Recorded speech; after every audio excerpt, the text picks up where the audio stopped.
welcome to the den, the Dingus Den.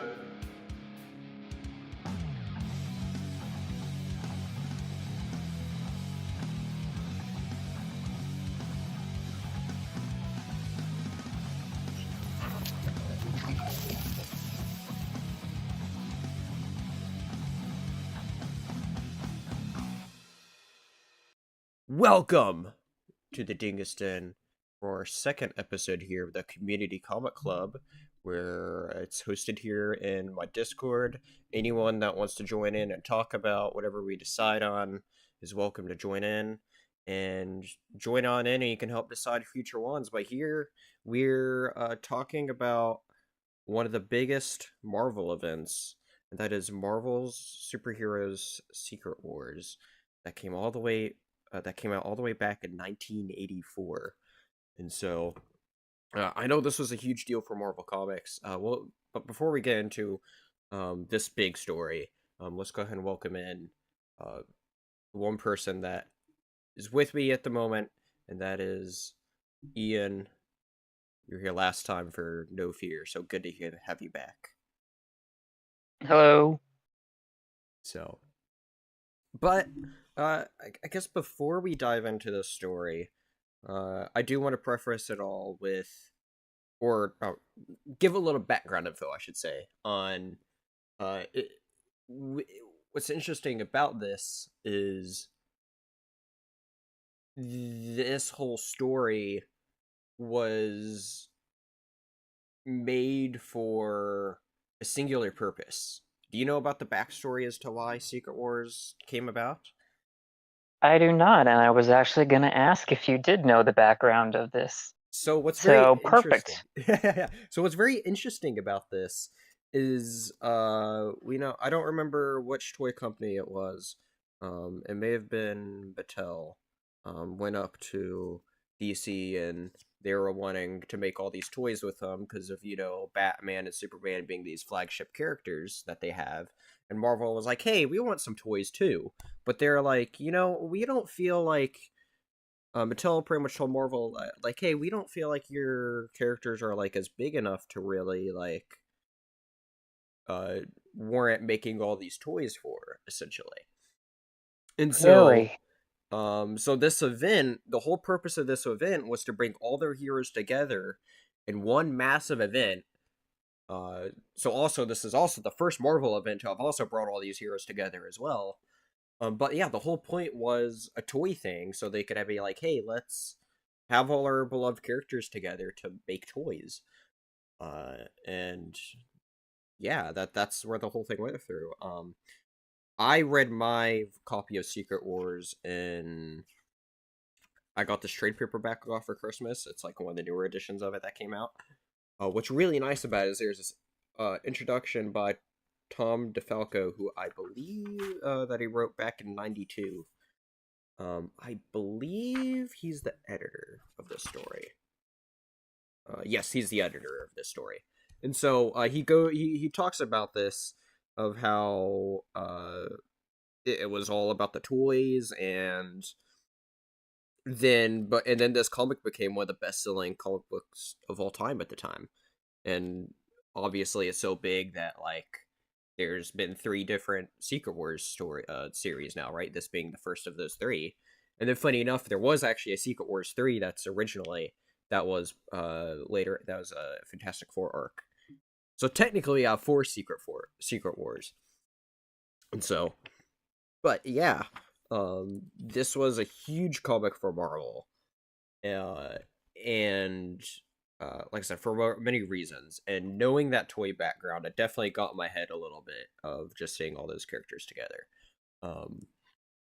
But I before we mean, as get a kid, yeah, that would be pretty awesome, too. yeah, right, It'd be yeah, like your favorite TV show bringing all the characters from all your other favorite TV shows all right, together. right. It's I mean, like, what a kid's dream like sort of come true for it, right? Because it's like, what kid wouldn't want to see all these heroes together, like all their favorite heroes together here, fighting against some of their favorite villains? So it's at the time, I can imagine how much of a big deal this would have been because you're seeing so many of these favorite characters just together for the first time. It's So, interesting though that while the heroes that they had, overall, the majority of them have stayed pretty much, you know, central heroic figures since then, throughout the decades. So, Captain America is still a big thing. hmm The X-Men is still a big thing. And along with that main group that they had, Spider-Man's still a big thing. But yeah, for the villains, like, I mean, Doc Ock, yes, he's one of the ones that has stuck around. Doctor Doom, I don't think the mainstream knows much about him, but he's the most major Fantastic Four villain. But there was a lot of them, the villains that I had no idea who they were. oh, the You know, yeah, yeah. We'll get into that here in just a moment. There's so much to break down into the story, though, and I just wanted to say though, ahead of time, this story is a massive 12-issue thing. All right, I think we could easily be here for many hours trying to get into every single bit of it. However, I got other stuff to do today, so we're not going to be here going into every single tidbit in detail. Of course, we're going to cover like the main bits of it, but this is such a huge story that it takes a lot of time to get into it. So, but mm, uh, what did you think of the story overall, though? Just overall uh, impressions.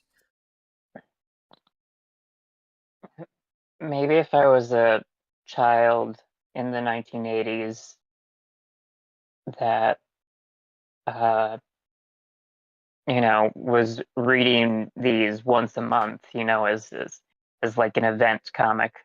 hmm Right. I would have enjoyed it better, maybe. Uh, Sure.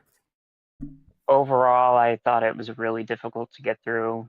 Uh, the the writing was extremely over-explanatory about explaining things that are happening on the page, even though you can see what's happening on the page. Constantly reminding people of characters saying what their name and powers are, which it makes sense for when this was being released as like a monthly comic, especially if you didn't get the first few issues, you just found this issue, and it kind of reiterates all of the players and what's hmm going on for each one. So it makes sense, but reading it, consecutively is just a lot to get through, and overall, I just really didn't like the attitude of a lot of the characters, so It's get more into that later. But yeah. it was difficult to get through, and I'll admit I'm going to probably have to have you fill in a couple blanks because for the last few issues, I just looked at the pictures. I just skipped over most of the dialogue, All right. and so I got lost a few times. But yeah, so not the uh, again. I wouldn't see it as being able to be. I mean, if it was done today, it would be written differently. So This is true. just part of me is like, why is this heralded as one of the biggest, best comics? But I guess, I'm reading it from a different time, so it's not the type of writing that I'm used to. Yeah, that's my big thing with going back to reading older comics is you have to sort of get that you kind of have to get the feel for how the writing is, and this writing I think really gives you a good idea of kind of like what you're in for whenever you read a lot of those older stories. And uh it could absolutely take some adjusting to. And I definitely sort of feel that sometimes. Um, I liked this story. I didn't think it was like great, but I did like it. But I think what helped me like it though was knowing its part in history for Marvel of what it was. Cause in many ways it is huge outdated. Cause you have to think about this. Nowadays we're used to Marvel and DC having at least one huge event a year, if not more. This is kind of like the that big event that really kicked it off for Marvel. And while DC, I think may have already had some events, they weren't of necessarily anything of this scale. But at the same time, when this was coming out, or before this was even coming out, DC was already heavily working on Crisis on Infinite Earths. Mm. So, but as far as at the time period of, I believe, for getting all these heroes together at once, is the first to do it, and very interesting to just know about the whole toy thing, because yeah, I keep on looking at this here, and part of my mentality of it is like, if you were a child in the 80s, it's all your favorite heroes just together on the screen, on a page that you've never seen together, and especially when you have Avengers is known as was back then was kind of known more as the B team, but you have like X-Men there and Fantastic Four there, like being huge parts of it. And back then, Doctor Doom was a way bigger villain than he is kind of considered nowadays. I mean, he's still huge in the comics, but like, and people like really wanted him in the MCU. You hear? I really want him in the MCU. I just want him done right. But anyway, there's a lot of beloved characters in this though that are just together, and it's like a childhood's uh, any child's like 80s child dream to have them all together. And so Exactly what you're saying. That what's I want to go read more about the backstory of this, because the history of these things is actually more interesting to me than the thing itself. All the behind the scenes stuff, yeah, and especially that it kind of boggles my mind that the toy companies were like, well, you don't have cool enough characters. Your characters aren't popular enough to really make toys of. And it just makes me think of how that has completely changed, because Marvel is, in general, much more popular than DC. yeah. Uh, And I, nowadays, I yeah. will say that I think the characters of Batman and Superman are, for a general audience, much more widely known than the majority of Marvel characters. But yeah, the popularity of Marvel, even before the cinematic universe became a thing, I feel like Marvel has been more popular for quite a long time. And I was reading the backstory of uh, what was it? The New 52. We were talking about me and you Yes. were talking about this a while ago, with Flashpoint, and kind of creating a new universe and a reboot Yes. for the DC comics. And a big reason they were doing that was to have this big event that would bring more readers to the DC comics, to try to compete with the sales of the Marvel comics. And while it worked for a while, they quickly fell off and got behind in their popularity again. So it's just kind of Hmm. really interesting to me to hear that, at one point, you know, Marvel was the one that was way behind. Yeah, I guess it's interesting to see how history's just kind of changed, right?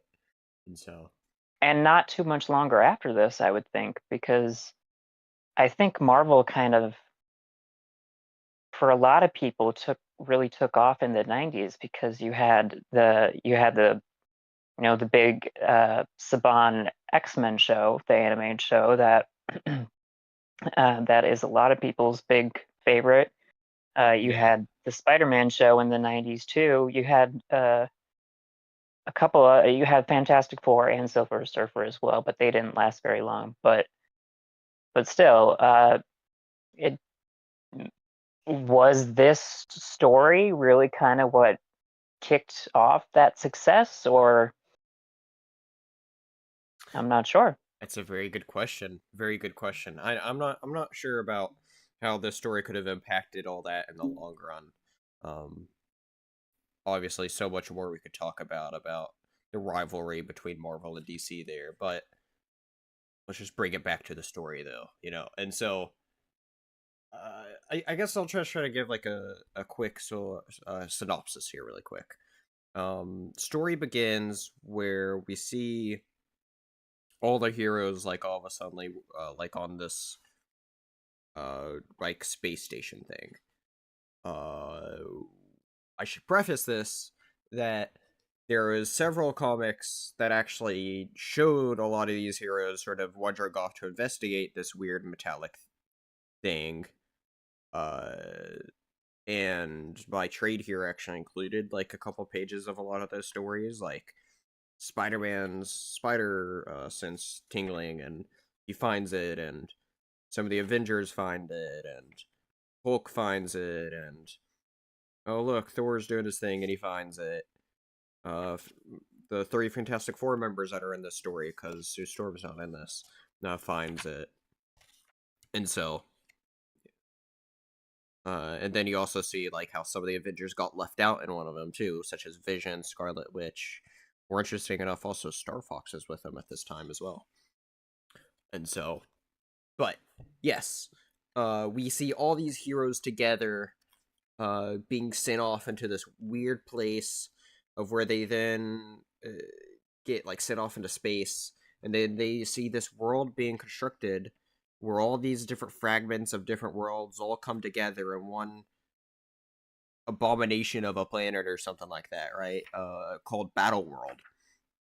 And so essentially, the easiest way to sum up this whole series, though, is that we have all these heroes together, we have all these villains together, and essentially they're just going back and forth this entire time, battling each other, while there's this character that called out to him in the first issue called the Beyonder, who called down to him saying there can only be one champion. Whoever wins will get any desire, any wish that they want. Your desire will be granted. And so, it was just a lot of back and forth, a lot of it, and the big thing with this, I think, is it really highlighted a lot of the relationships between some of the characters. And I think that's where it was strongest at. Because when you have such a massive cast, obviously you can't focus in on every single character. But there are some characters, though, that they do highlight on. And I think several of those character story arcs are pretty solid. And Which do you think were the strongest? If you want to get into that right now. yeah, sure. The ones that the one that speaks out most to me, especially with where the story ends, and you always see him sort of off doing his own thing a lot of times, is Doctor Doom had a fantastic story through this. I have this Doctor Doom omnibus, and for whatever reason, it only collected the last 3 issues of this story. And it's very interesting because while Doctor Doom is a huge character throughout the whole story, there's some parts in it that really dives deep into his character at the end, which is very fascinating. Especially the last issue. It's a very interesting sort of like character study moment almost for that character at the end there. I was very fascinated by that. the whole focus on whatever was going on with Ben Grimm this entire time, because he was turning back in between normal form and the Thing form every now and then, was very interesting. Uh, you have um oh, one of the other things I found very interesting is we always think about Avengers being a big team and the X-Men being a big team. However, we see their differences here to where uh they didn't necessarily really like each other to begin with, which is very interesting. Yeah. And I think that's an important highlight that I found was really interesting. Um, I really found it interesting with how a lot of the villains got together. Because, or like when they're together, because they have all these discourse versus you see the heroes being a bit more together, you think, then you start to have this whole, oh no, it's Avengers versus X-Men almost for a moment. And so, I think that's where the story Yeah, shines. that Is was oh, go on. that that that aspect was interesting. That overall, even though the villains were kind of fighting, sniping at each other or threatening each other or whatever throughout the entire thing, overall, the villains were working together as a team throughout the entire thing. The majority of that was because of fear. They, Hmm. Doctor Doom basically took over, and he was able to take control of Ultron. So Yes. he was able to use fear to control them. Uh, so, but still, even so, because of that, they worked together throughout the entire thing. Whereas on the opposite side, the hero side, uh, they they seem to be more at odds with each other than the villains. So Yeah. that was pretty interesting. Yeah. Yeah. Um. Yeah. No. Yeah. That's definitely what stood out most. Is you have all these unique relationships going on, and I think that's the highlight versus, not necessarily a threat of it all, because the you don't even actually ever get to see the Beyonder in the story at all. You hear him talk. He's kind of you kind of like see like a little bit of like a flash, a light kind of representing him, I guess, for a moment, or there's stuff he does at the end, but like you don't directly ever get to see him, because he's like described as this all powerful being, and they set that up right away with him. It's established how Galactus could easily swat away any of the heroes or villains like a fly. But then you see that happen to Galactus when he tries to go confront Beyonder at the beginning. And so, yeah, there's so much that happens here. Uh, but then at the same time, you also have a lot of characters that kind of like aren't really built upon either, right? Like one thing that I was uh, jumping ahead a bit in the story, something I was personally surprised by was, uh, well, I guess overall, but it plays more into later, of one of the most iconic issue covers from this run, if not the most iconic, is issue 8. I feel like the most two iconic ones would be issue 1 and issue 8. Which one's more iconic? Debatable. But issue 8 is a huge issue, because of what happens at the end, because of when Spider-Man gets the symbiote suit, which obviously later then becomes Venom as we all know it. But Yeah. Was this the first appearance of the symbiote? this is the first. This is where he got that black suit. Yes, and so Wow. I find it very interesting that, I knew going into this would be a huge monumental thing for Spider-Man, especially because of how, because of like what we know of, like about Venom today, right? Like Venom's become such a huge sensation, and we know that there's this whole black suit story established. I was kind of, I was very, and especially not saying the story didn't focus on Spider-Man at times. Like there was some times where Spider-Man, like a few pages here and there in every issue, um, where Spider-Man was kind of just there and doing his sort of Spidey narrating, but like it didn't necessarily feel like Spider-Man really had an arc in this. Like he's kind of just there. It No, felt like. I think his strongest moment was uh, I think his strongest moment was with um, his first confrontation with the X-Men when he overheard them wanting to leave and go join with Right. Magneto.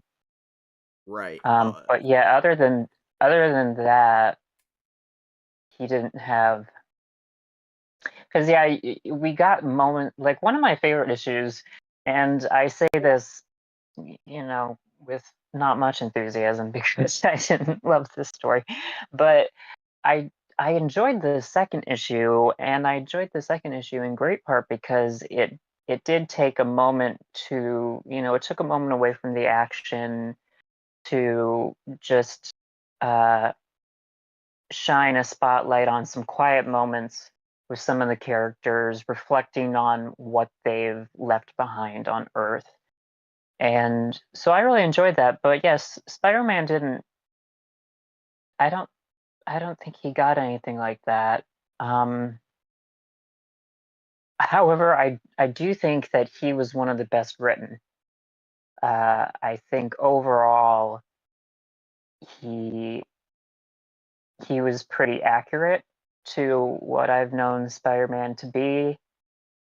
Um, he was never, because even some of the characters that I I overall enjoyed, had just random lines of yelling at each other for seemingly no reason. And Spider-Man overall just seemed he didn't do that. He seemed pretty accurate, and I liked him. Yeah. But I will say, uh, so you mentioned the symbiote thing, Mm-hmm.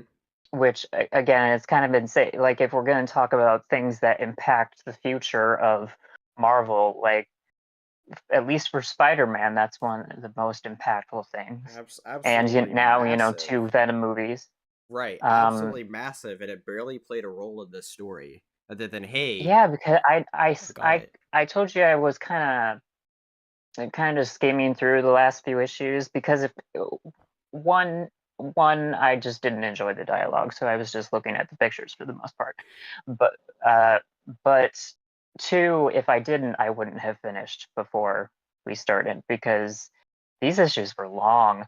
They were. Um, but so I missed if he was really being influenced by the symbiote. Basically, all I saw is that No, he not seemed really. way more energetic. Yeah, no, we didn't Um, really see it. The only sort of other big story moment that came up with him at the end was how he got the symbiote was he found this costume machine in the I think the Doom base they called it, right? And so yeah, he tried to use it and he like envisioned a new Spider-Man suit of like what he has but new, but instead all that came out was this black ball that like came attached to him and hey, it's the new suit. And we got a couple hints of it being like, oh look, I can control and like I don't have to take off my mask and I could eat this like I don't know whatever he was eating, as well yeah, uh alien food.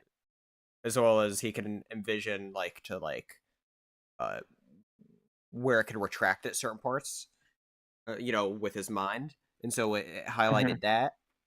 But the only because of that whole thing where it got from the costume thing at the end though, last or second to last issue, all the heroes were there doing stuff with it, and he took a note there, being like, "Huh, interesting. Why didn't weird stuff come up for them? It's working just like how I wanted for them." Yeah, I read that part. Yeah, he's like, hey, do your guys' suits respond to your mind? They're like, no. And No, what are it's you like, talking oh, about? that's odd. But then of course he's like, whoa, I wonder why mine's like that. Oh well, Right. whatever. Let's move on. Obviously, a lot more But deeply. Uh, Obviously a lot more deeply explored though in Amazing Spider-Man once.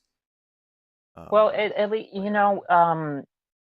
from what I have seen, I've for I haven't read the Spider-Man comics around that time of him having the symbiote, but I Mhm. watched the animated series in the '90s, and of course I've seen uh, Spider-Man 3 with Tobey Maguire and stuff like that. And Okay. it does seem that when Spider-Man first wears that suit, he is not aware of the symbiote mind that is there and the True. darkness that is there. It really is just kind of a big power boost for him, and he does kind of act more energetic and woo, look what I can do. I'm super strong, Yep. and it's Very not true. until a little bit later that kind of happens. So I Yes. guess I guess a part, at least for the end of this story, they were setting several things up for the futures of their comics. Yeah. Yeah. Let's just go through here really quick of like all the characters that were in this. I think it's just important to highlight everyone that was in here, right? We have this mysterious being, the Beyonder I mentioned earlier, that brought everyone together. We have heroes, including the Wasp. She had a very interesting costume design back then. Not quite what I was expecting. Yeah. And then we also have She-Hulk. We have a version of Captain Marvel. I don't remember who is Captain Marvel at this time, but I think it's, if you know the Captain Marvel movie, I think it's that one old lady that like um Monica Rambeau's mother, because I don't think it was Monica Rambeau. I don't think she is a thing at this point in the comics. Oh yeah, whoever it is, I think is in the newest Marvels movie. Well, that's her daughter, I think, is Oh, because okay, they set okay. up an older person. I think I'm that's sorry. who it was in this. Okay, But yeah, we have Captain America here. He plays a huge role, being yeah, the leader. We have Thor, Hawkeye. We have Iron Man. What's interesting here is it's not Tony Stark here, playing as yeah. being I Iron didn't Man. realize that What's really for a interesting is while. my comic in this trade, it prefaced this somewhere saying, this is at a time, because it was like a one pager where it showed Iron Man investigating the weird tech circle thing before, and gets sent off, but it like prefaces it with like a sentence or two up top, essentially saying, yeah, this isn't Tony Stark, this Ah, is um Rhodes. What's his full name? uh Rhodey from yeah, took over, and uh to being Iron man. Man for a That bit, and so I'm sorry for you because that's a pretty big spoiler. I mean it. I mean, it's not a spoiler if you're someone keep it up in the comics though, because at this time he No, was um Iron Man at the time. Yeah, it says but I Iron think Man it's was more not in. interesting. Yeah. I think it's more interesting if you do not know it's not Tony from the beginning, because for quite a while I was thinking, because everyone was referring to him as Iron Man. Hmm. And so, like in the MCU today, like basically from day one, everyone knows who Iron Man is. They know it's Tony. And so I didn't know if that was really the case back in the day. Yeah. So I just thought maybe his secret identity wasn't known or whatever, but it was just because today, even when he's in his suit, all the other heroes basically refer to him as Tony and not Iron Man. But also, you know, there's moments with this Iron Man where some things that he says have way more meaning to them once you then learn that it's Rhodey.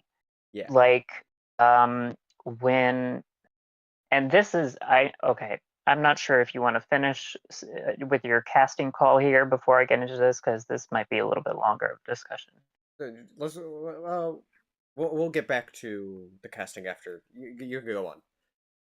Okay. Um, One of the most interesting things I did find with the story is what we had started to talk about earlier with the kind of rivalry, especially between the X-Men and the Avengers. And what I really saw in that story was that an allusion to how frequently within Right. communities that are biased and have prejudice against them and racial hatred and other things towards them, frequently within those communities, there are people within that community that have prejudices against other communities that are um, that are hated against. It's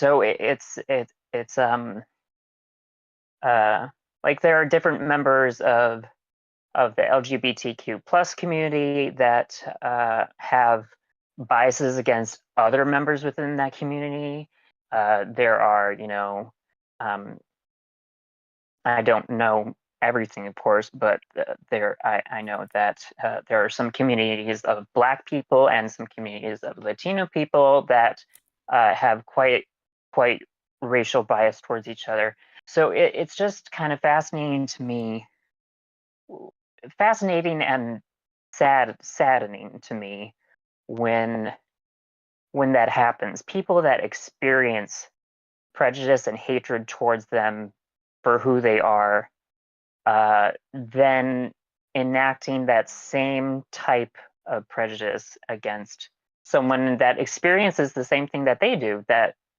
It would be like, why would you want to do that to someone when that's been done to you? Like, you understand more than anyone else, so why would you want to do that to someone else? So I kind of saw that in here. It's kind of like uh, the X-Men are mutants, so they've been born this way, whereas some of the like Fantastic Four, they had a crazy accident happen, and the Hulk had his gamma ray thing, and Captain America was a science experiment, a military science experiment. So it's like they see them as not being of the same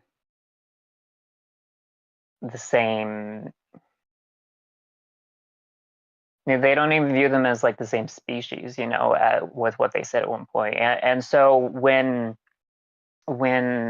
Iron Man said that line of, you guys are one and the same, and it's like, what would you be saying if this guy was Black? And to learn then that this is Rhodey, who experiences racial bias in his life. Him saying that is so much more meaningful, once you learn that it's him. Yeah, and I kind of like even remember a point too of where he's like taking off part of his armor, and I don't remember who was with him at the room at the time, but like that person was very surprised, being like, "Hey, it's a black guy." Yeah, that's when I because at that point I was just flipping through the pages and looking at the pictures, and I was like, wait a minute. So very interesting. Um, I did enjoy it too because it's like with me knowing as Rhodey, there's some dialogue there that is very interesting though because it's like of him aspiring to be the Iron Man that Tony Stark was, Mm. and so it is definitely very interesting because at this point he's literally just a guy in the suit. He's not that technical genius like Stark is. Hmm. That's very interesting. I did enjoy his. I thought he was definitely one of the more interesting characters because there's some characters I felt was kind of just like there. Like I kind of felt like She-Hulk was kind of just there. I mean, she did have a role at part of it, but I did feel like overall she was just there, other than her rampage at one point. Or Thor didn't really do much. Especially just someone like Thor. Like Thor did have his part where he went off with one of the other villains that we get to here in a moment. Is Enchantress. Like they had a moment together, but that didn't really amount to anything. And it could have. I mean, again, there was that theme of of separation, of that Enchantress woman was like, we're both as guardians, so of course we should team up together. And Magneto's a mutant, so the X-Men are like, we should team up with him, especially since he was put on our side. So and whereas the Avengers are kind of just wanting to stick to their own thing. So yeah, there was definitely a theme of otherism going on throughout this entire thing. For sure. But yeah, let's see here. Other members we have Charles Xavier here, Storm, Nightcrawler, Rogue, Cyclops, Wolverine, uh, Colossus, along with Lockheed the Dragon, which was barely in the story. Anyway, we also have Hulk, Spider-Man, obviously, Mr. Fantastic, The Thing, and Human Torch. And then moving on to the villains, there was one villain that actually, so heroes got sent off to one area, villains got sent off to the other area. There was one person that we often consider a villain, but got sorted as to be in the heroes, or appeared with the heroes, and that was Magneto. Did we ever get a reason why? Yes, we did. So okay. The reasoning essentially goes at the end to where the Beyonder is this omnipotent, all-powerful being, right? He was fascinated, though, by... I can see if I can try to find it here. But he was fascinated with the planet Earth because of its... I'm trying to remember the reasoning of why he gave... Why the Beyonder specifically was interested in Earth. I'm trying to see if I can find it here really quick. But okay, good, because I missed that part. I'm sorry. No, you're fine. And so, yes, with Doctor Doom, right. There's all this stuff that happens there. I'm trying to find exactly where it is. I'll find it here in a moment. But essentially, though, the Beyonder was fascinated with Earth, so he was like, okay, let's sort of essentially do this experiment of sorting from an outsider's view of good and bad and then putting them here on this battle world. Mm-hmm. And so when you think about the idea of what Magneto wants to do, he wants to do, from an outsider perspective, a noble thing of letting the mutants be their own thing, stand up on their own, much like the X-Men, right? But he does it what we consider an evil way, therefore making him the villain. The Beyonder didn't see that as being an evil way because he just saw him there trying to do the right thing for mutant kind when observing Earth. So that's why he got put into the human, or with all the good guys. It's interesting, though, that, taking it from that perspective, the Beyonder separated people like this. At least from his viewpoint, he didn't really do it from a moral standpoint.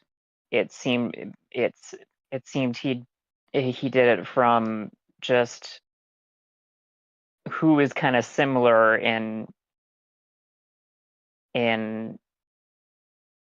their desires, like what they want things for. And so most of the villains want things for greed purposes.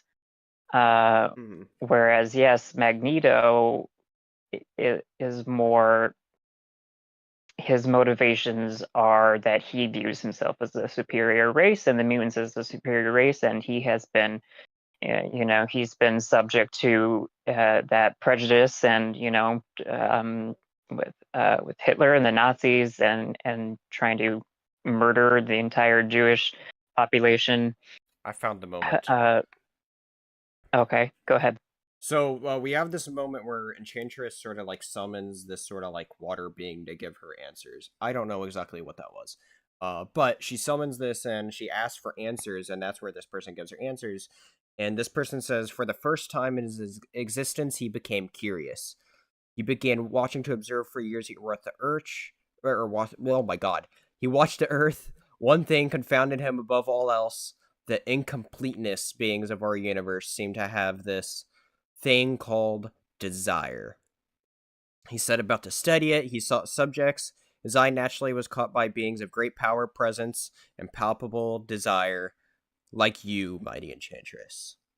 And so that's where, he snatched all these heroes, essentially, gaining their curiosity to lure them here to Battle World, and thus that's how they're all here for his big experiment. And the crux of that experiment being finding out what exactly the winner would desire.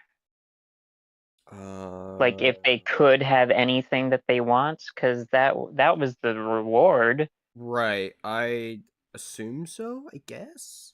I don't know if Interesting. exactly. Yeah, no, it's very interesting. And so, indeed. Yeah, I don't know. I mean, I know Beyonder comes back in Secret Wars 2, so we'll likely learn a lot more about him in the next one.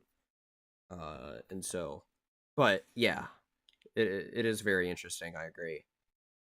Do you know when the next one was written? It was only like a year or two later. Oh, damn. Okay. Then the writing style is probably the same. I might skip that one then. And then they did a Secret Wars 3 and Fantastic Four. I don't know how long after, but sometime after. Like, they didn't make it its own miniseries. It was an arc in Fantastic Four called Secret Wars 3. Mm-mm. And then there was a 2015 Secret Wars, and that was quite a different Secret Wars, where Doctor Doom was kind of made like this emperor sort of figure of this new battle world, but instead the pieces of battle world was of different multiverses. And the big thing with this Secret War, or that Secret Wars, is that this marked the end of the Ultimate Universe. And so, yeah, very interesting. I remember that one being a good read. I need to reread it, and so it's been a while. But yeah, but going back to this one, speaking of villains, of course, just like in the newer Secret Wars, Doctor Doom plays a massive role in this Secret Wars as well. And so we have a Doctor Doom here. We have, as you mentioned, Doctor Octopus. We have a Molecule Man. We have the Lizard. We have King. And then we have Enchantress, Ultron, the Absorbing Man, the Wrecker with his wrecking crew, consisting of Thunderball, Pile Driver, and Bulldozer. And then the other person is, as we mentioned earlier, is Galactus. And so quite the cast of, yeah, it's a very interesting mix of villains. Because, like, we have Ultron being, I guess, kind of the main Avengers villain. We have Enchantress there being the main Thor villain. I mean, Wrecking Crew has always gone against Avengers and stuff. We have Kang there, who's a huge Avengers villain. We have Lizard and Doc Ock there to represent Spider-Man villains. Obviously, Doctor Doom represents Fantastic Four, as well as Galactus. I'm not completely sure who Molecule Man goes up against, but... And then we have the main X-Men villain going against, or going in with, the heroes, Magneto. Being with the heroes, and they make a team up that was rather quick. So that was definitely interesting there to see that team up come to fruition pretty quickly. Or fairly quickly, I should say, because they kind of like joined forces in like the first third, and then they stuck with it. Or maybe a little after, because we did see Magneto. There's a whole thing with Magneto and Wasp and all that. Speaking of Wasp, one of the big things that happened was we had this moment where it seemed like Wasp died. What did you think of that?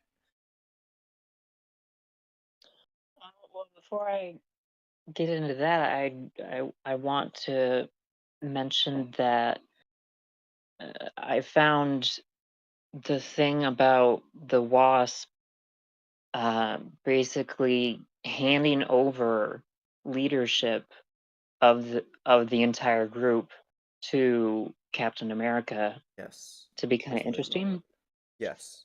and her reasoning being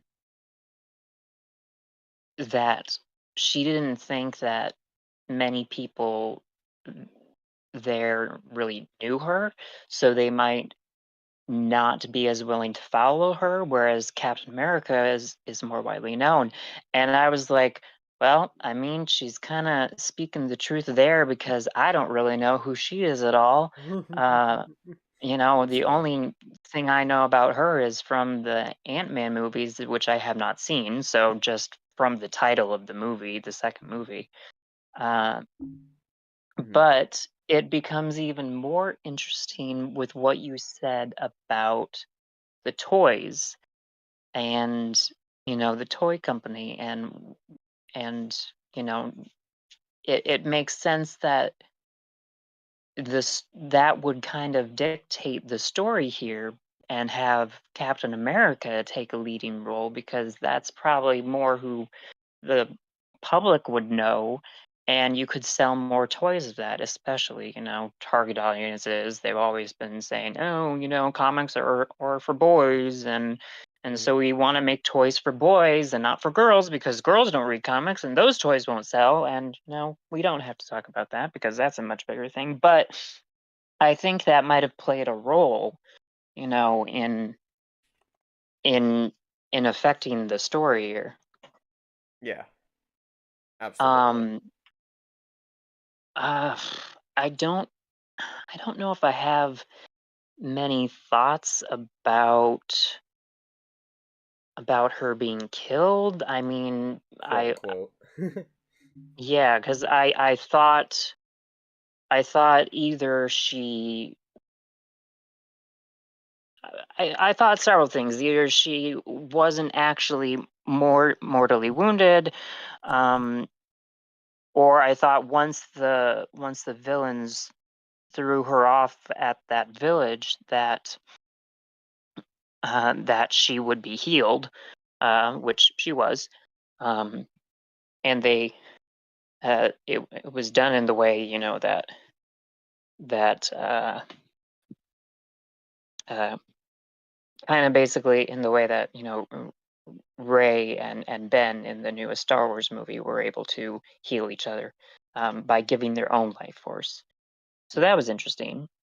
Um, I also thought that perhaps well, see. This is going to spin off into a different conversation though, but All good. um I thought that the heroes, and I never saw anyone, not from what I read anyways, saw any of the heroes other than maybe Wolverine, but um come up with the idea that if the reward that the Beyonder was giving would be to give them anything they wanted, that they could, in fact, kill all the villains and then, as their reward, request all of the villains be brought back to life, everyone be returned home, and perhaps even then wish for some sort of world peace, Yeah. And I'm wondering why they didn't do that.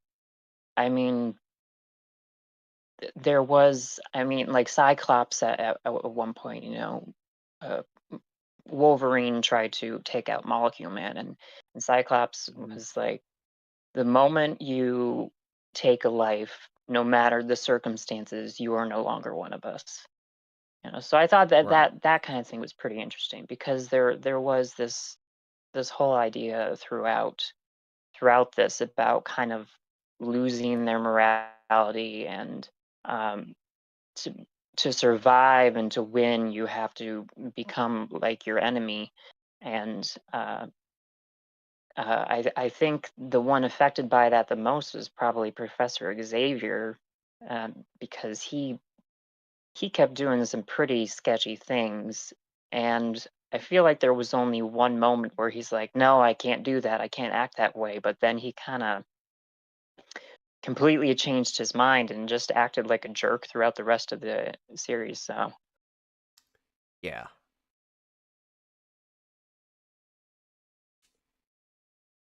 I yeah, I don't know. There we like I said, there is this whole sort of mentality of X-Men were kind of like they're a third like force, third faction kind of. Like Mhm. while by the end they obviously worked with the Avengers, they were off doing their own thing, off feeling like the third party. X-Men and Magneto there. So, but yeah. I did think, and I'm not sure if this was the case, um, because we see later that, um, well, I guess we saw at the beginning in that the Beyonder formed this planet from broken pieces of other planets. Mm-hmm. Um, but and so there was more civilization going on than we initially first thought.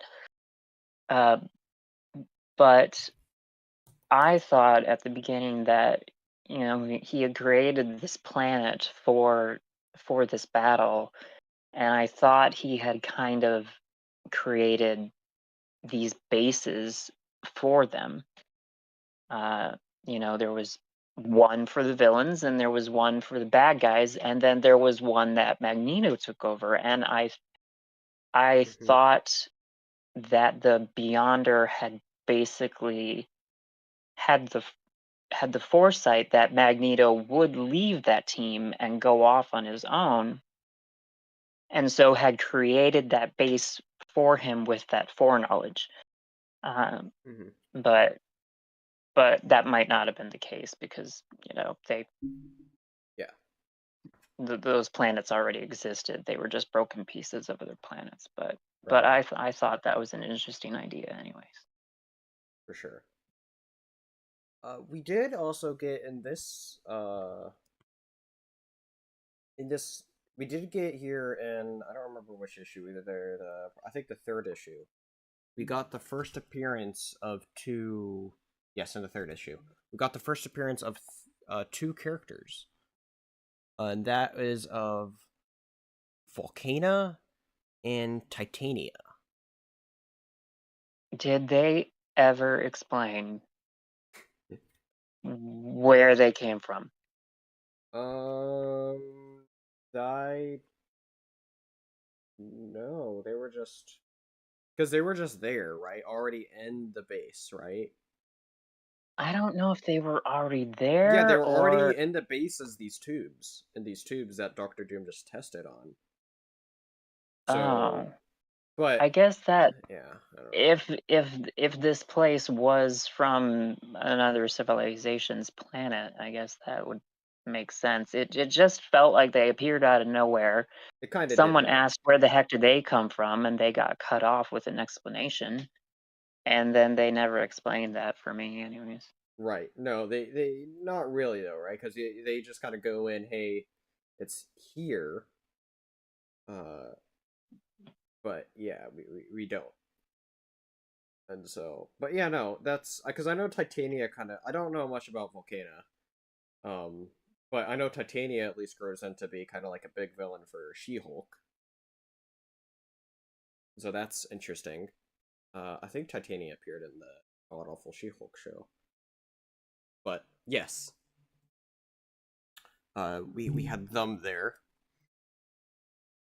Uh, let's see here. I'm just skimming through, trying to say like looking at other big parts that I want to bring up. Oh, we did have we had all these people in a village that the heroes were in for a bit, and we had a healer there.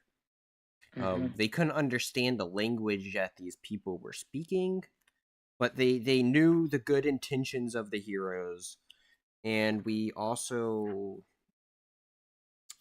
And we got this, like I said, there's this healer character there that was like really like that. It helped them. They helped them, and we even saw a couple characters take quite the feel quite affectionate towards her. At first Human Torch, and then later Colossus. Do you have any general thoughts about that character at all? Yeah, because I mean, first I was annoyed with the Human Torch. His name's Johnny, right?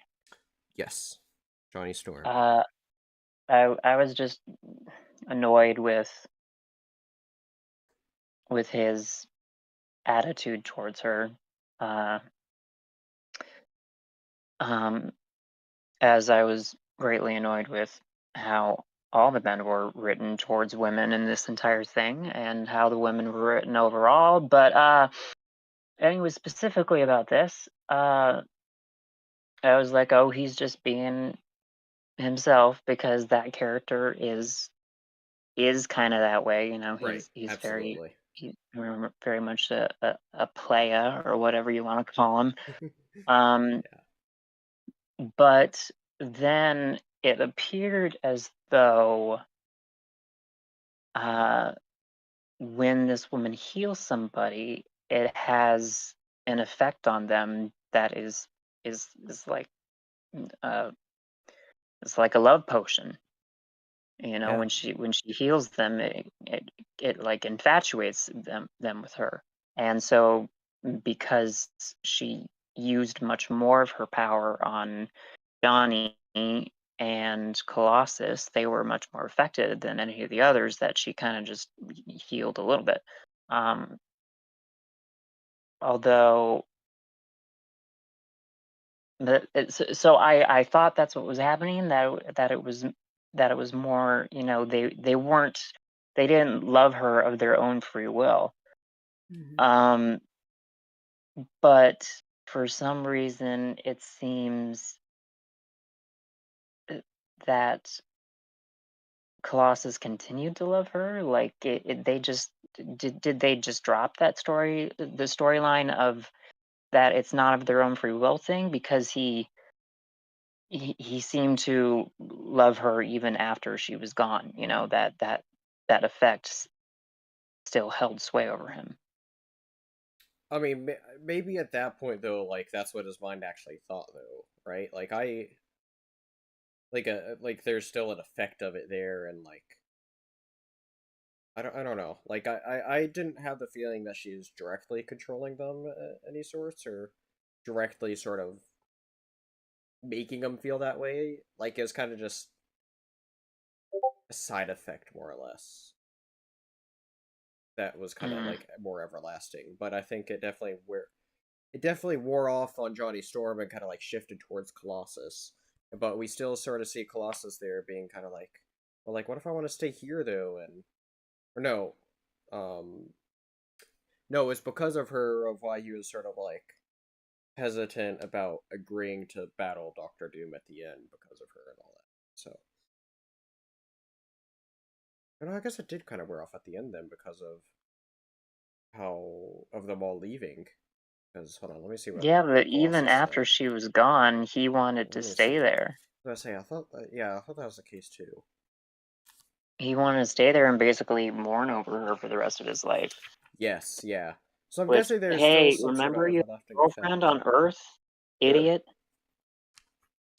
Which it's then revealed that he then goes back once he gets back to Earth, he breaks up with her. Oh, really? Yeah. There's a page here at the end where it gave some snippets of what a couple characters went on to do, which is very interesting. So did they, man? So this is just another thing of the story, basically being used to affect change Others, yeah. in the other stories, Yep. like having the Thing stay behind and having S- She-Hulk take his place. Speaking of that, there's something else that happened. So I mentioned earlier at the beginning, right, that people stayed back, or there were some Avengers that got left behind. far as I know, he was the only one. Well, no. I mean, initially, not summoned by the Oh, you Beyonder. left behind on Earth. Okay. Yeah. So, Okay. uh, and the main character there that got left behind was Vision, and that's where at this point he went off during this time period to establish West Coast Avengers. Wait, who went off to establish West Coast Avengers? Vision I do not know who that is. with Scarlet Witch, the orange faced robot dude. Oh, okay. All right. I haven't watched that show yet. So, but yeah, something else interesting there. But it does have a lot of effects. Like when you think about it, this story, it had a lot of connections to the main thing, and they made it a huge deal. Like, hey, you need to read this. What did their okay? So you said Vision went off and while the others were gone, Vision went off and did this West Coast Avengers thing. But like, what happened with Spider-Man's ongoing issue? Because this series took place over an entire year. So like, what happened with Spider-Man? What happened with the Fantastic Four? Did they just take a break from running those comics for a That's year? a very good question. I do not know. I should definitely look into that because I have no idea, honestly. I have no idea. I wish I I had a guess, better I answer, mean, but I do not know. it would make sense in a way to do that for at least fans. And, it's like, okay, well, if you're gonna buy just one comic for the month, you might as well buy The this one with one. all of them, yeah. So, So, yeah, I'm not. Well, we will have to look into that because I think that'd be very interesting to find out. Because I did have that thought at one point in the story as well. And so I don't know. Pretty interesting. Let's see here, more characters that's in this. We got Doctor Doom at one point brought back, kind of like he reanimated, I guess, the villain Claw. Kind of made him into a loony that followed his every that order. was weird. That was weird, right? Yeah. Very interesting. It's also interesting now too is at least how they kind of made Claw more recently. Is I kind of felt like Claw was a more of a Black Panther villain. Just like how they've put him in recent stories. So also just goes to show that while Black Panther was a thing, he was not nearly as big or he wasn't big back then like he is now. And they said that someone called the Dazzler killed him. Yes, which is a mutant. And that's the thing. No one ever really dies in any of these. There's always a way to be brought back. Life finds a way. Yeah. And so, we got another big character appearance of the second Spider Woman. What was that? She just appeared and where was she from? I don't know. She was kind of just there, right? Like, is kind of interesting.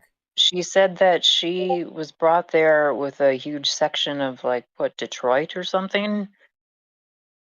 Something. But that's another question, is that what galaxy was destroyed at the beginning of the story? Because none of the characters seemed to act like it was their own. They all felt as though, because they saw the galaxy destroyed, but they all felt as though Earth was safe, like their loved ones were all back on Earth. But why didn't they have any fear that Earth was just destroyed? That's a good question. Like, was it just an image that the Beyonder sort of projected that made him believe, or because they were so far away from Earth? That may have been what it was. is they knew there were like what trillions or billion, however many light years away, many light years away, and we kind of see that at one point near the end too, where with Molecule Man kind of having this, because we had this whole weird thing of where like Colorado is there somehow from like Molecule Man or something. I didn't quite get that part thing either of like, hey, look, part of Colorado's here, for his town. They may have gave a name, I don't remember, or if they just called it part of Mhm. Colorado. And so I found that whole part aspect kind of like interesting as well, like weird as well.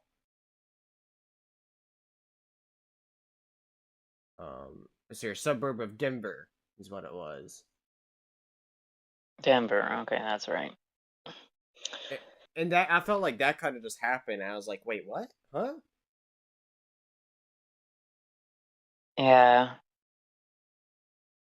And so, but yeah, uh, but yeah, we got another Spider Woman. I'm not completely sure with what that Spider Woman does. Not a character I'm ultimately familiar with. I know that when reading it, I thought she was gonna pass because she's drawn to be like more of a black and white suit, right? Kind of like that symbiote spider suit, right? And so I was thinking, is she gonna pass on it to Spider-Man somehow? Is she Mhm. somehow an evil person or something? Like that's what I was thinking to myself because I was expecting for them to do something more with her than being like, "Hey, I'm a good guy and kind of just help." She didn't seem to like do much of anything interesting. I felt like. I'm wondering if that was another thing of like behind the scenes dictating, like, they'd had like 5 or 6 issues with the same cast of characters, and then they felt, okay, we need to throw in another one, and we can get a toy made of that one, and bring in another target audience or something, Mm-hmm. or just mix things up. I don't know. Yeah, I don't know. It's very interesting. Like, there's definitely some things that, unless I just caught some of an explanation, kind of left me confused. Because one thing that you said for at the beginning, this is a very wordy comic, and there was parts of where Oh yeah. I just naturally when reading these, I don't get 100% of the details because there's so many words on the page, and there's definitely some things that maybe I just didn't completely absorb and fully understand, just because there's a lot they were throwing at us, Hmm. especially with how you're saying too. Like it's very wordy and very what was the word you were saying? Like over explains things, right? Is that what you said? And so Yeah, it was like anytime someone would use their powers or something, they'd say, "Oh, they're doing this to have this effect," and right, when you can see what's happening, you know. yeah, But again, they're wanting to catch up everyone that doesn't might not know what this person's powers are. But I felt they, more than doing that every single issue, to reiterate, I think they did that pretty much every single panel. yeah. Oh, so one of the players here that was hyped up a lot of it was Galactus was there standing there for a bit, and then he started building this huge machine, and he then starts to activate it, uh, and then sort of realize that, uh, actually, before we talk about the what the cool Galactus thing led to, what did you sort of like feel about just Galactus sort of being there and well, this whole Galactus thing that led to ultimately his plan kind of got foiled by while the heroes were distracting him trying to do an assault on him, they kind of got distracted by Galactus got distracted by that Doctor Doom came in and essentially stole part of like this power part from his big ship that he summoned or his home thing that he Hmm. summoned. And so all this power that Galactus was trying to absorbed him himself, then came on to Doctor Doom. And that plays a whole huge role in the last few issues. But how did you feel about Galactus's role here, where it seemed like he was very hyped up, because holy crap, it's Galactus there, and then it kind of we didn't see like Galactus got foiled at the end, but it seemed like we didn't really get to see. At least to me, it didn't really seem like we got to see Galactus shine because it then got foiled by Doctor Doom. Hmm. How did you feel about, I guess, just Galactus's character overall? I actually thought it was one of the most interesting aspects of the entire story, and I'll admit I do not really know much about Galactus, as we as you and I spoke about yesterday. Sure. I only know him from the second Fantastic Four movie Oh where he God, was help you. basically a cloud. Uh, Ah.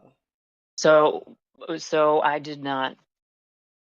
Going into this, I don't really know anything about his character.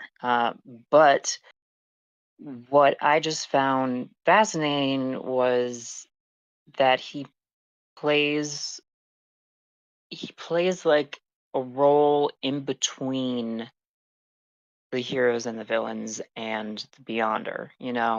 Mhm.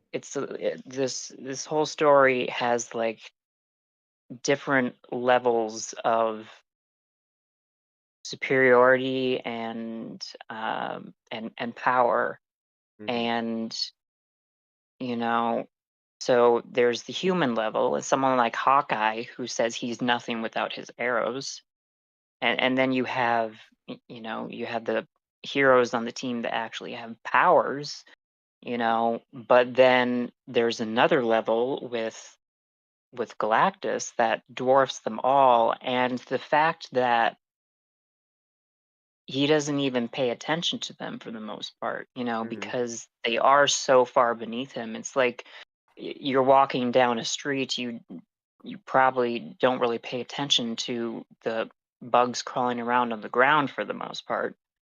Uh,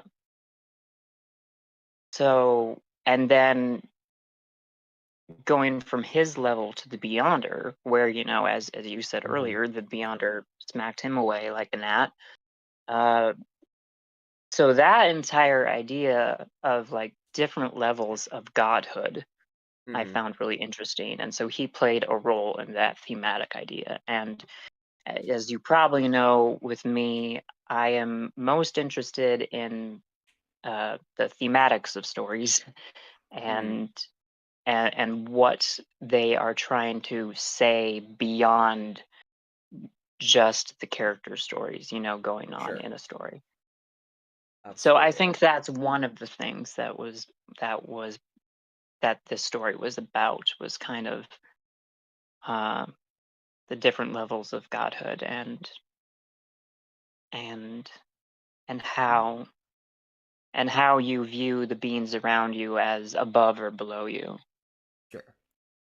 Yeah, it's definitely very interesting. Of that whole idea, right? Because everyone sort of feared Galactus, and because Hmm. Galactus made a huge name for himself. The opening, like Galactus arc, is Fantastic Four issues 48 through 50. So that like trilogy it's a fantastic read. Pun intended. Not pun. Well, yeah, pun intended. Uh, and so highly recommend Is checking it it out. not? It's not the same writer, is it? Because the writer of this was someone named Jim Shooter, I think. Yes. That back then, no, like that was back then. That may have been Stan Lee who wrote it back then. Still. Let me look it up real quick. That is, yes, that was back when Stan Lee and Jack Kirby and all, and still wrote it. That's what I thought. I don't know when they hopped off directly doing Fantastic Four, but that's classic Stan Lee and Jack Kirby Fantastic Four. Okay, Classic Marvel I right might there. enjoy that then. I quite enjoy the classic Fantastic Four. Now they take time to read through, and they're still wordy, but like it's what Marvel was initially, and you can very much tell I mean, that's where a lot of the style I've kind of read came from. early. I've read early Spider-Man, I've read early Daredevil, and both of those recently. Um, and yeah, definitely they have that wordy aspect to them, but I just felt like this was way worse. Sure. But I think I th- again I think this writer had a lot to deal with. Mm-hmm. You know, they're trying to Sure. tell this big, huge story, but they have to work with this huge ensemble cast. And as I've written things myself in the past, it can be very difficult to write for a larger cast of characters, especially in Mm-hmm. individual scenes. You Absolutely. know. Yeah. Agreed. So how did you think Galactus was dealt with here? Uh, I mean, I'll be honest. A part of me was, while that whole story idea with him was very interesting, and like you had them keeping everyone on their toes, where it led to was I felt underwhelmed that we didn't necessarily felt like Galactus was the big threat that he's usually built up to be. At the same time, though, it led to something huge for Doctor Doom, Yeah, I think and that was kind of the point. and like I said, that was at the end of the day, that's the point, and that ended up being for me the biggest highlight of the story is where everything with Doctor Doom that happened. Uh, Especially once you get into those last three issues, to where I after letting it sit with me for a little bit, I understand now why, even though it sucks why Doctor Doom Omnibus didn't have the entire Secret Wars since he was a huge role in it, I understand why it collected just the last three to highlight this certain aspect of Doctor Doom, which was huge. Hmm. Can Uh, you talk uh, about Doctor Doom's arc in the lat? yeah, Go ahead and talk absolutely. about Doctor Doom's arc for the entire thing, Yeah. So but especially with the last rewrite. so like we see throughout the story, Doctor Doom he's taken the to be this leader role for the villains. And this entire time, well, he when Galactus got swatted away, Doctor Doom was following him, thinking, "Oh, I could follow after Galactus's footsteps, essentially, and go after him, right? Follow his trail and escape out of here." But obviously, that didn't work because Galactus got swatted away. And so Hmm. this entire time, almost Doctor Doom had back in his mind, being like, "Well, how can I get away to be able to essentially defeat the Beyonder?" And so we see him doing all these different evil plans. He essentially made these two people he found into their own beings. Titania Volcana. He reanimated Claw essentially, and then he used Claw to then steal this parts of Galactus's ship. Uh, for when Galactus was going to absorb all that stuff for himself to make of his like home ship thing. That and that's what was going to make Galactus a huge threat. But instead, Doctor Doom took it, and became all power of like Galactus and more, which then allowed him to go up and essentially steal the Beyonder's power. And what's very interesting about this is where we kind of learn more about uh we get into his character a little bit, as well as uh kind of like a little bit of Battle World itself. I'm gonna have to find that exact quote here in a moment concerning Battle World, but we see Doctor Doom become this omnipotent being essentially, and he comes to he remakes his suit, and he comes to the Avengers offering peace essentially after he gains this power that he wanted. And uh he like, you can see with his power, he makes his face like be all well, like, it's not, it's not, he's not hiding it because his face is fine now because he remade it. And uh his character here, though, we see him sort of at this moment sort of like he has all this power he's dreamed of, essentially, but now he's almost kind of like scared to use it almost, because he's like, I have all this power, but the slightest disturbance could absolutely screw up everything. Hmm. And it's so interesting because we see him about, it's like almost he kind of like doesn't know how to use it, I feel like, because he's kind of just there and he's just like, but he's also like very cocky as he is always as well, because we see Captain America like come in there and like he summons all the heroes to speak with him, and he's like, hey, listen, I have this, I can send you all home and I'll just stay here and do my own thing, essentially. He's offering the heroes what they want to go back home, but the heroes are like, okay, let us think about it, and they come to this conclusion of being like, hey, Doctor Doom he's this huge threat that we fought for many years. So they decide to stay here and try to help fight against him. And when all of them agree, Doctor Doom knows, though, because of him being this omnipotent being, to where it makes them all just seemingly like it makes them look like they all die from an explosion. Hmm. But this is what's really interesting about the last issue, though, is it turns out that they were all just barely kept alive. The healer lady was able to essentially heal everyone back up, and the reasoning that it gave was because of part of Doctor Doom's subconscious of like, what if he's kind of scared to completely wipe away the heroes so he'd become something else than what he's already built himself up to be. Hmm. And so we get this whole explanation as to why he perhaps subconsciously didn't wipe away the heroes. And I just found that completely fascinating. I'll have to see Yeah, if I can find that quote here in a moment. and that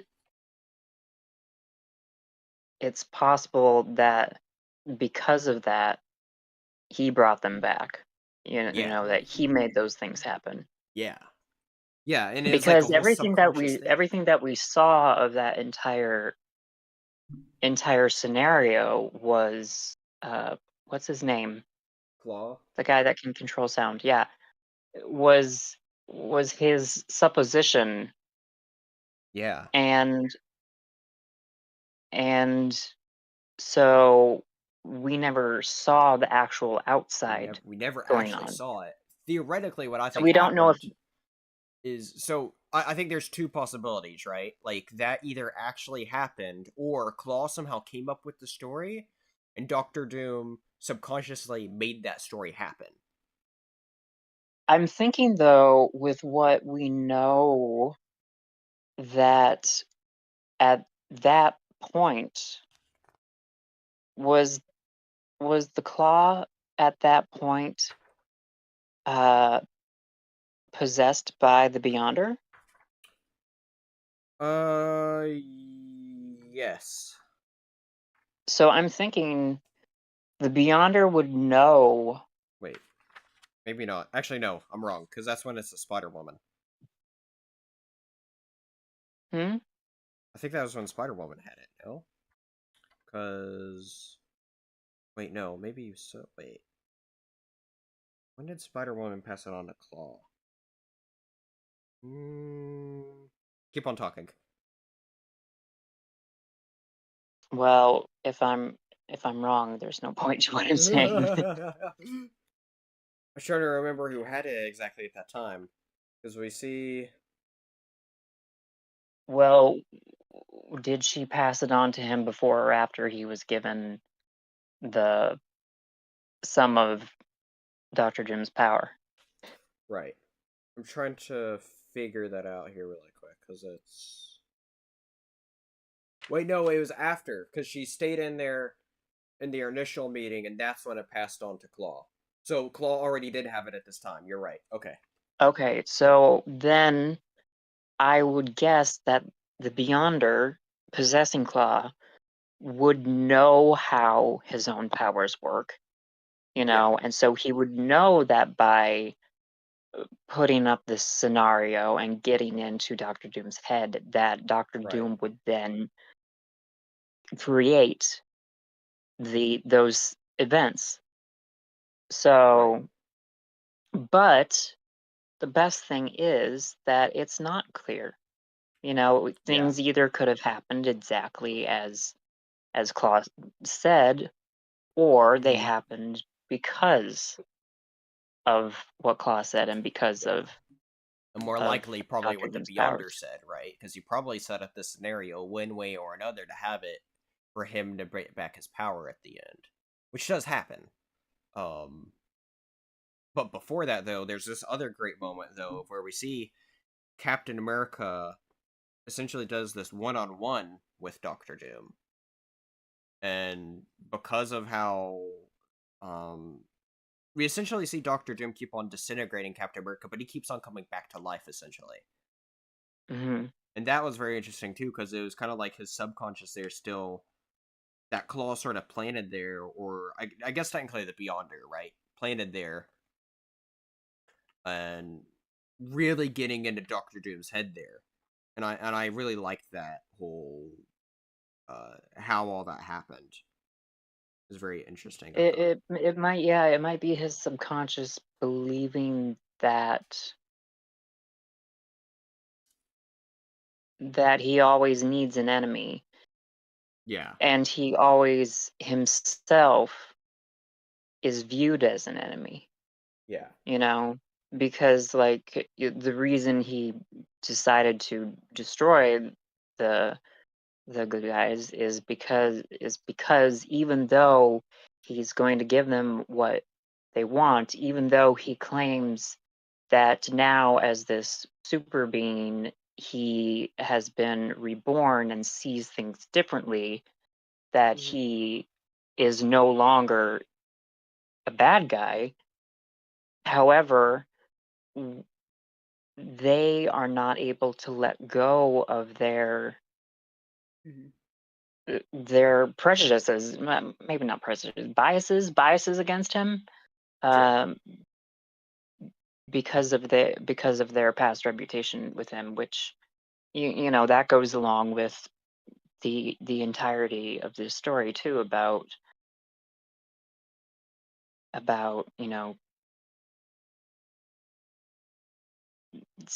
kind of judging people and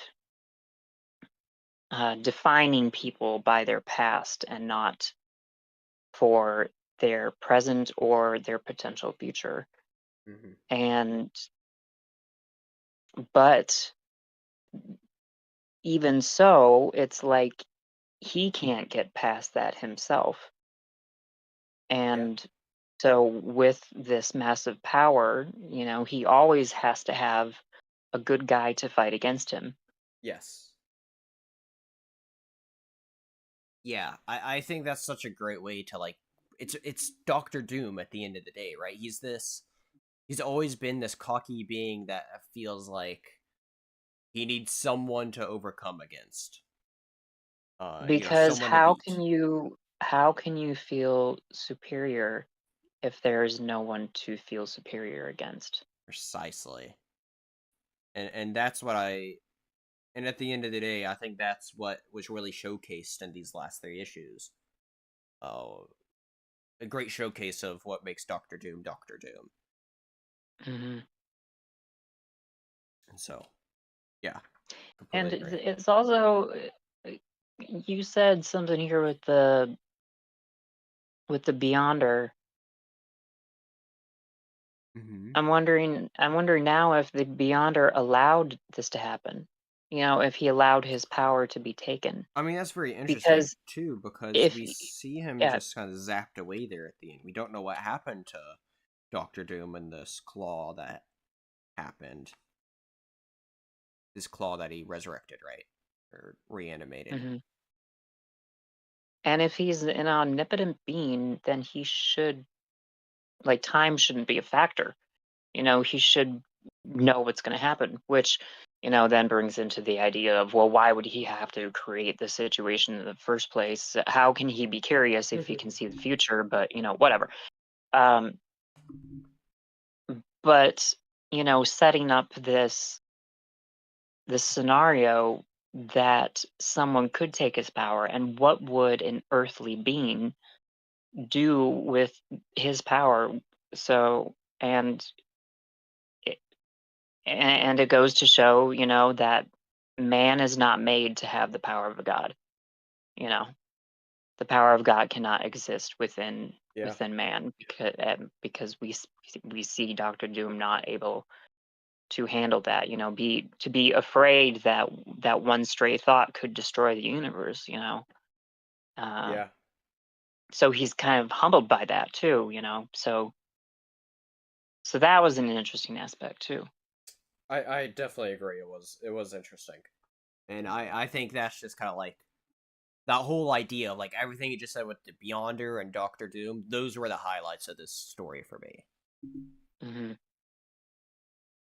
So yeah, But yeah, go on. with so at the beginning, Doctor Doom very much is all like, to fight would be to play the game, and Yes. I see beyond the game. There's something beyond that, and so there's this show. One of my favorite shows has a quote, uh, because this character uh, is given uh, Hmm. this choice between getting what they need uh, to for the good of the world, but at the expense of a singular person's life. And so having to choose that, and so what is the right answer here? To um, to sacrifice the one to save the many, or or is it or is the right choice to be the moral choice to potentially sacrifice the many to save the one here and now? And so the character has to realize that the the real test is to see that it's a test, to go beyond those two choices, and to make no choice at all there. Um, and there's a quote in there that is, the the path to power is not through strength, but through wisdom. And so it's like being able to see beyond the experiment, and and so that's what Dr. Doom is doing here.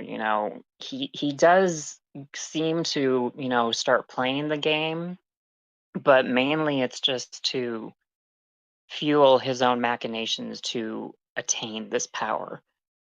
uh, because why play the game when you can have all the power? Why, when you can control the game? Yeah.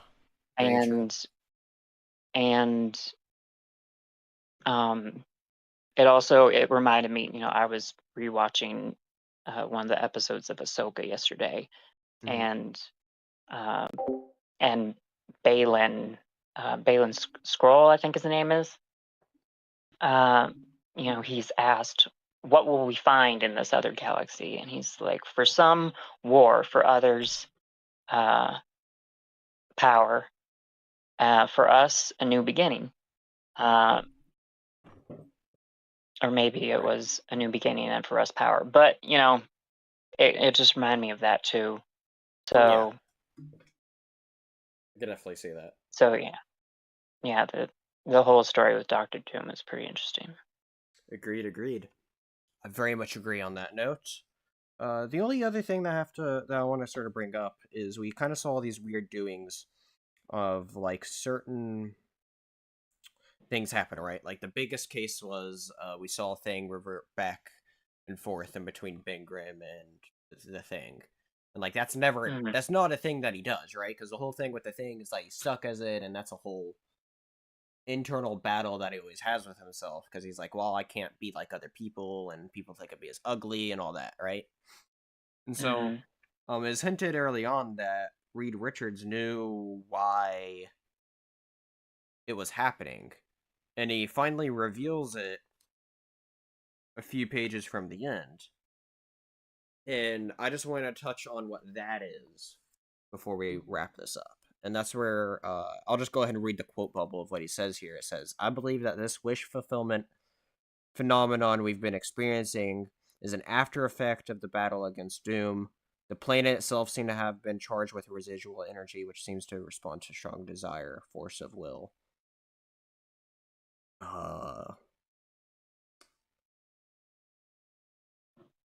But at the same time, though, it's like we've seen all this happen sort of beforehand of like Battle World sort of having all these happenings.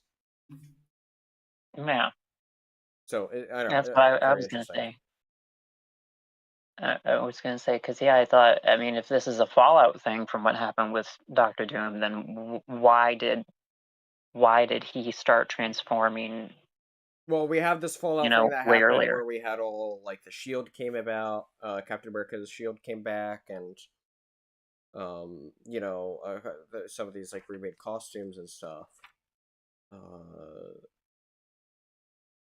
But it's this But whole the thing idea. with Ben happened before any of the Doctor Doom stuff happened. Yeah. I thought there was a. I guess did they not explain the whole Big Drum thing then? I don't know. I mean, it's Very interesting. possible that that ability to manipulate their surroundings was already there. Yeah. And it's also possible, again, with the Beyonder and his powers would be beyond time itself, that the effect was happening before the cause. Yeah. Yeah, I'm trying to see if I can find a quick answer on this really quick. And so, but yeah. So do you think that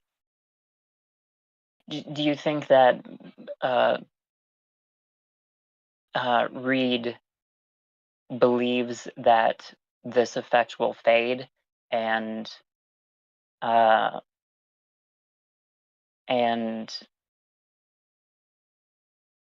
he'll turn back into the thing either way? Or do you think, because he says at the end, either he will, I can't remember the exact quote, but I think it's either he will find the truth and return, or he will always live in fear, or always hide from that truth. Yeah.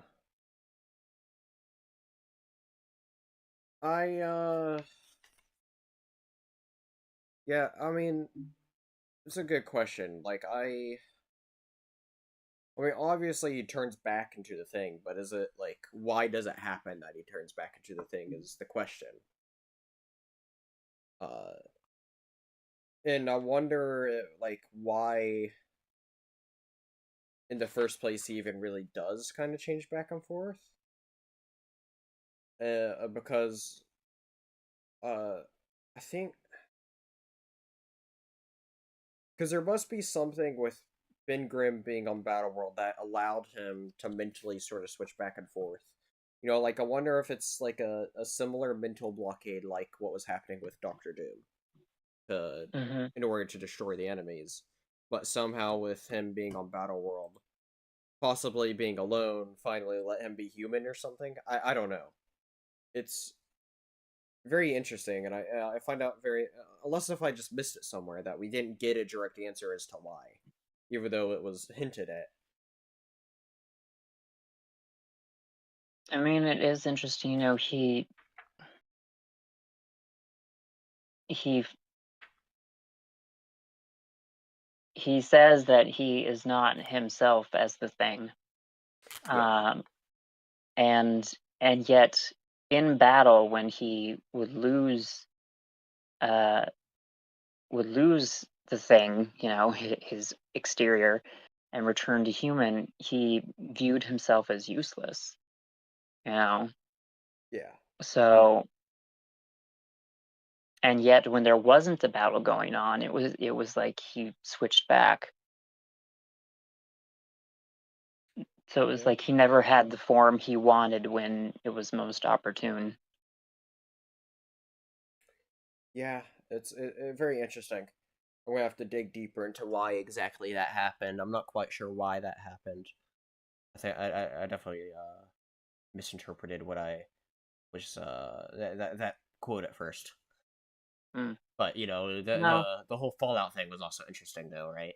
So, yeah, but yeah, I don't feel I like I mean, have. it Oh, was go on. kind of a little bit of a Deus Ex Machina ending. Well, not kind of, basically was to just be able to give everything what they needed at the end so that they could go home. Yeah. Yep. Yep. And thus everyone went home except for a human Ben Grimm. Yep. Uh, yeah. I don't really have anything else. Do you have anything else? Mm, I mean, there's more I could say, but they're more negative things, so I don't need to say those Alright. things. Well, this You has know, been like an hour 45 minutes, so yeah. I I think think we've had a good conversation I about it all. agree. I agree. Thank you for joining. As always good talking to you, Ian. So thank you very much for coming by. It was having a great time talking with you, talking about Secret Wars. Just a couple. Like I said, both of us. It was both of our first times reading Secret Wars here, so very interesting. Um, or at least I hope it was a very interesting breakdown for everyone listening. But uh, good chatting with you, and I'll see you all next time. You're in the Dingus Den. Thank you for watching this video. Before you go, be sure to smash that like button, subscribe if you haven't already, and share this video. See you next time, here on the Dingus Den.